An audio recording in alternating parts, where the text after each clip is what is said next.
ओडगाँ ठारू नुआगाँ पीडब्ल्यूडी रास्तार प्रशस्तकरणर शुभ भित्तिप्रस्तर स्थापन। नुआगाँ ब्लॉक अंतर्गत ओडगाँ ठारू बाहारझोला दे नुआगाँ पीडब्ल्यूडी रास्तार गुमी पर्यंत प्रशस्ति और उन्नतीकरण कार्य पई अटकल मूल्य 23,56 लाख टंका अटकल कराजिबा सह शुभ भित्तिप्रस्तर स्थापन अनुष्ठित होइछि।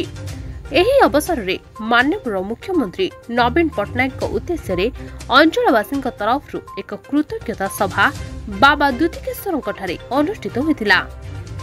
उक्त कार्यक्रम रे मुख्य अतिथि भावे दशपल्ला विधायक तथा नयागढ़ जिला बीजेडी सभापति रमेश चंद्र बेहेरा, स्थापक नयागढ़ विधायक डॉक्टर अरुण कुमार साहू, ओडगाँ पंचायत समिति अध्यक्ष लोकनाथ साहू, नुआगाँ पंचायत समिति अध्यक्ष प्रतिनिधि शंकरसन बेहेरा, जिला उपसभापति दिलीप कुमार दल बेहेरा, नुआगाँ ब्लॉक बीजेडी सभापति सनातन सामल, ब्लॉक युवा बीजेडी सभापति शुभ्रांशु शेखर सेनापति, ब्लॉक छात्र बीजेडी सभापति सुब्रत परिडा समेत नुआगाँ ब्लॉक 22 कोटी पंचायत सरपंच और समिति सभ्य सभ्या एवं बहु संख्यार बीजेडी कर्मी प्रमुख जोग देथिले।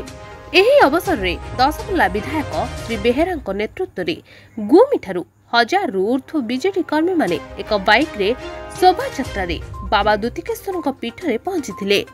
सेहीपरि अनुरूप भावे ओडगाँ ठारू नयागढ़ विधायक डॉक्टर श्री साहू नेतृत्व रे एक बाइक रैली दुतिकेश्वर पीठ रे पहुंचीथिला।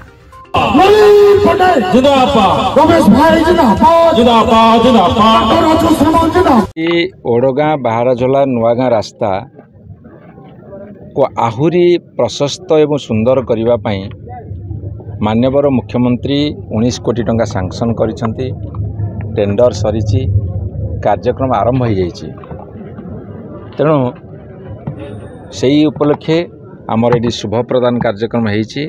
मान्यवर विधायक दशपल्ला एवं मु एवं समस्त जनप्रतिनिधि एवं जनसाधारण गहन रे आज ये रास्ता को जो भली भाव में उन्नत करा जाउछि सेइतरे समस्त जोग देइछंती एवं समस्त भीतर उत्साह खेली जाइछि। एवं विशेष करी रास्ता घाटर विकास रे ओडिशा सरकार मान्यवर मुख्यमंत्री नवीन पट्टनायक नेतृत्व रे समग्र भारतवर्ष बहुत आगे अच्छा कार्यक्रम चली आहुरी कार्यक्रम त्वरान्वित होउछि।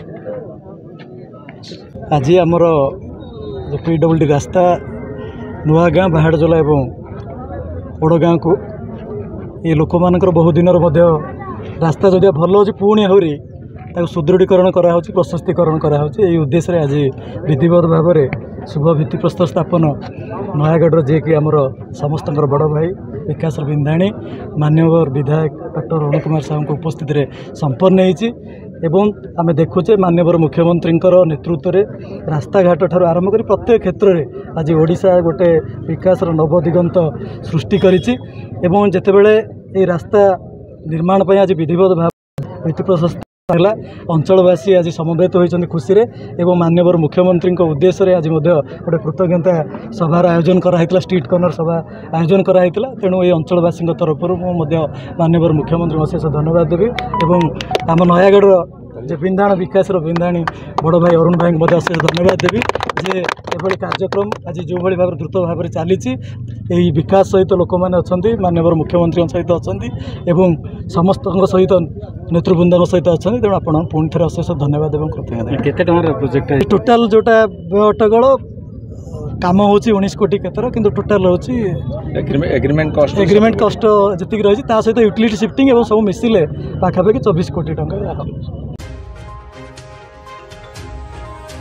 नयागढ़ जिला नुआगाँ मानस रंजन त्रिपाठी रिपोर्ट संभव टीवी ओडिया।